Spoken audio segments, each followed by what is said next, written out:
CPM ഒരു corporate party of മാർക്സിസ്റ്റായ ഒരു സാഹചര്യത്തിലാണ് സർ ഞാൻ ഈ ധനാഭ്യർത്ഥികളെ എതിർക്കുന്നത് സർ. സർ, ഒരു കാലഘട്ടത്തിൽ AKG ജയിലിൽ കിടക്കുന്ന കാലഘട്ടത്തിൽ തൻ്റെ കൂടെ ഉള്ള തൊഴിലാളികളുടെ വീട്ടിൽ പട്ടിണി കിടക്കുമ്പോൾ അവർക്ക് ജയിലിൽ നിന്നും സിഗരറ്റ് പാക്കലും അതുപോലെ തന്നെ കത്തും ഒക്കെ അയച്ച് നാട്ടിലെ ആളുകളോട് അവരുടെ വീട്ടിൽ അരി എത്തിക്കാനുള്ള ഒരു സാഹചര്യം ഉണ്ടാക്കണമെന്ന് പറഞ്ഞ CPMൻ്റെ സമുന്നതനായ നേതാവ് AKG ഒരു മാസമായി സർ ഇവിടെ പാവപ്പെട്ട ആശാവർക്കർമാർ മഴയും വെയിലും കൊണ്ട് സമരം ചെയ്തു. തിരിഞ്ഞു നോക്കാത്ത നിങ്ങളാണോ CPM എന്നാണ്? അതുകൊണ്ടാണ് ഇതൊക്കെ ഏറ്റവും വലിയ യോജിച്ച party corporate party of Marxist എന്നല്ലാതെ നിങ്ങൾക്ക് ഇട്ട ഒരു പേര്. അതാണ് നിങ്ങൾ മനസ്സിലാക്കേണ്ടത്. സർ, നിങ്ങൾ ബഹളം വെക്കണ്ട, നിങ്ങൾക്കൊന്നുമില്ല. ഞാൻ വരികയാണ്, സമയമല്ല.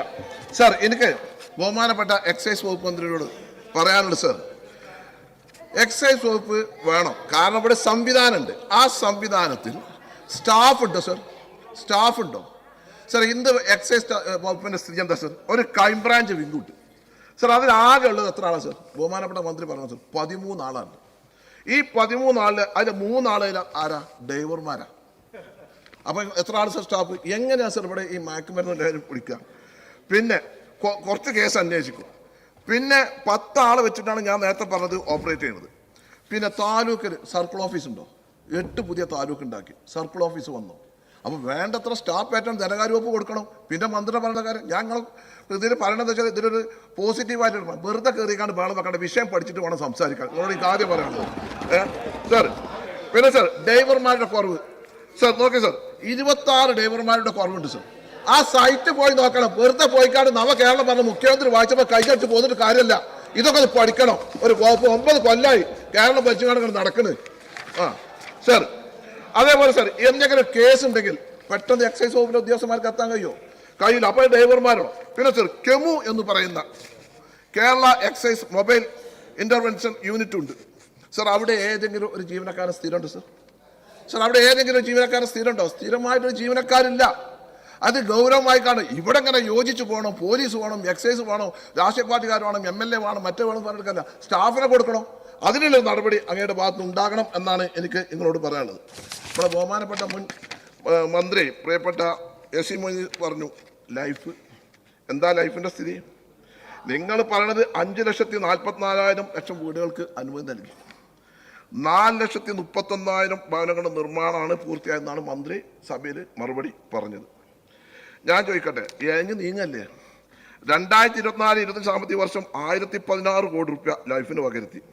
അനുവദിച്ചതോ 580, ചെലവഴിച്ചതോ 449 കോടി. പിന്നെ എവിടെ നിങ്ങൾ ഈ കണക്ക് പറയണേ? നിങ്ങളങ്ങനെ കെട്ടി ആഘോഷിക്കൊണ്ട് പറയുന്നുണ്ടല്ലോ. അപ്പം അതുപോലെ തന്നെ പഞ്ചായത്തുകളുടെ ഫണ്ട് കൊടുക്കുന്നുണ്ടോ? അവസാന ഘട്ടത്തിൽ വന്ന കഴിഞ്ഞ പ്രാവശ്യം എന്താ ഉണ്ടായ സ്ഥിതി? ആദ്യം നിങ്ങൾ റോഡുകളുടെ മെയിൻസ് 3,648 കോടിയിൽ ആദ്യ ഗഡു 1,200 കോടി രൂപ ഏപ്രിലിൽ അനുവദിച്ചു. അത് 2ാം ഗഡു ഈ നവംബറിൽ അയച്ചു. ട്രഷറി നിയന്ത്രണം ഇതുവരെ എടുത്തു കഴിഞ്ഞില്ല സർ. ധനകാര്യ വകുപ്പ് ഉത്തരവിറക്കും. ധനകാര്യ വകുപ്പ് ഉത്തരവിറക്കാൻ ട്രഷറിക്ക് മീൻസ് പിന്നെ ഓർഡർ പോകണ്ടേ? ഏതാ പോയത്? ഇപ്പം 100 കോടി രൂപ കാരുണ്യക്ക് അനുവദിച്ചു. ഇന്ന് വരെ ട്രഷറിയിൽ ആ കാരുണ്യൻ്റെ ഇൻഷുറൻസിൻ്റെ പണം കൊടുത്തിട്ടില്ല. ഇന്ന് വരെ കൊടുത്തില്ല. നിങ്ങളിങ്ങനെ പ്രഖ്യാപിക്കേണ്ടത് പൈസ കൊടുക്കണ്ടേ? അനുവദിച്ചു എന്ന് പറഞ്ഞിട്ട് കാര്യമുണ്ടോ? അതുപോലെ തന്നെയാണ് പഞ്ചായത്തുകളുടെ സ്ഥിതി. പിന്നെ മെയിൻ്റനൻസ് പ്ലാനിനെ പറ്റി ബഹുമാനപ്പെട്ട SC മൊയ്തീൻ അദ്ദേഹം പറഞ്ഞപ്പോൾ ഞാൻ അതിന് പിന്തുണക്കാണ് സർ. പഞ്ചായത്തിൽ ഒരുപാട് ബുദ്ധിമുട്ടുണ്ട് സർ. അതിന് ചെറിയൊരു ഭേദഗതി മന്ത്രിക്ക് ഒരു എക്സിക്യൂട്ടീവ് ഉത്തരവ് ഇറക്കിയാൽ ആ കാര്യങ്ങൾ തീരും എന്നാണ് പറഞ്ഞത്. പിന്നെ സർ, ട്രഷറിയിൽ വരുന്ന ബില്ലിന് ഫണ്ട് കൊടുക്കാതെ അതവിടെ വെച്ചത് പിന്നെ ക്യാരി ഓവറായിട്ട് എന്താ സർ കാര്യം? പിന്നെ സർ, നമ്മളൊരു ഉന്നത വിദ്യാഭ്യാസ വകുപ്പുണ്ട് സർ. എന്താണ് സർ അതിൻ്റെ സ്ഥിതി? ബഹുമാനപ്പെട്ട മന്ത്രി അങ്ങ് ഒരു പ്രൊഫസറും ഒക്കെ ആണല്ലോ. അങ്ങനോട് ഞാൻ ചോദിക്കട്ടെ, കുട്ടികൾ ആരെങ്കിലും പഠിക്കുമോ? എന്തെങ്കിലും ഒരു രക്ഷിതാക്കളെ കുട്ടികളെ പുറത്തേക്ക് വിടും. കാരണം എന്താ? ഒരു വശത്ത് റാഗിങ്, മറുവശത്ത് മയക്കുമരുന്ന്, കഞ്ചാവ്, കള്ള്, പിന്നെന്താ, പിന്നെ പുരോഗമനം പറഞ്ഞിട്ട് മറ്റുള്ള ചില സംഗതികൾ ഞാനത് പറയുന്നില്ല. പിന്നെ കേരളത്തിലെ ഗവൺമെൻറ് കോളേജുകളുടെ സ്ഥിതി എന്താ? ഒക്കെ ക്രിമിനലുകളുടെ. സർ, ഞാൻ ചോദിക്കട്ടെ സർ, റാഗിങ് നിരോധന നിയമം പാസ്സാക്കിയത് 1988-ലാണ്. ആ 9 വർഷക്കാലം കൊണ്ട് നിങ്ങളവിടെ ഇരിക്കും. ഞാൻ പറയട്ടെ, നിങ്ങൾക്ക് മറുപടി അവസരം ഉണ്ടല്ലോ. നിങ്ങൾ ഇരിക്കും, നിങ്ങൾക്ക് മറുപടി അവസരം ഉണ്ടല്ലോ. സാർ, 9 വർഷം കൊണ്ട് നിങ്ങൾ നവകേരളം സൃഷ്ടിച്ചപ്പോൾ നിങ്ങൾക്ക് സഹിഷ്ണുതല്ല, നിങ്ങൾക്ക് ഇല്ല. നിങ്ങൾക്കത് മനസ്സിലാക്കണം. നിങ്ങൾ ഒരാൾ പറയുമ്പോൾ അത് കേൾക്കണ്ടേ? മുഖ്യമന്ത്രി 2 മണിക്കൂർ പ്രസംഗിക്കുമ്പോൾ നിങ്ങൾ ആരെങ്കിലും എണീക്കില്ലല്ലോ. നമ്മൾ പറയുമ്പോൾ എണീക്കണേ അവിടെ ഇരിക്ക്. സർ, ഞാൻ ചോദിക്കട്ടെ, റാഗിംഗ് കേസ് പുറത്തു വന്ന് നമുക്കറിയാം.